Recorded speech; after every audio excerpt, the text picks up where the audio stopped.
Matagumpay na isinagawa ang inauguration and blessing of PNCO Barracks, turnover of donated motorcycles at activation ng Tactical Motorcycle Riding Unit ng Rizal PPO sa ilalim ng pamumuno ni Police Colonel Attorney Eleazar R. Barber Jr., Provincial Director.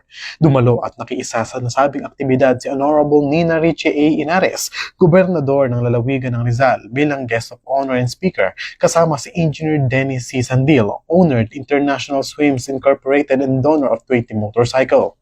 Isinagawa sa naturang aktibidad ang blessing ng bagong PNCO Barracks na pinangunahan ni Pastor Walter Godoy, Provincial Values Coach, na magsisilbing mas maayos at komportableng tahanan ng mga police non-commissioned officers. Kasabay nito, ang formal na turnover ng mga donasyong motorsiklo na magpapalakas sa kakayahan ng kapulisan sa pagpapatrolya, mabilis na pagtugon sa mga insidente at pagpapanatili ng kapayapaan at kaayusan sa buong lalawigan.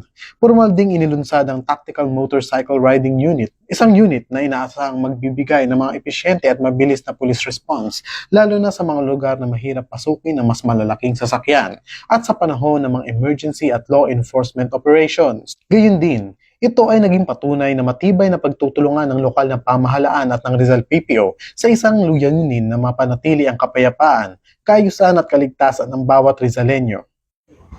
Mula dito sa Rizal Police Provincial Office, ako ang inyong PNN correspondent, Patrolman Junmar Abang, alagad ng batas, tagapagtaguyod ng balitang pulis.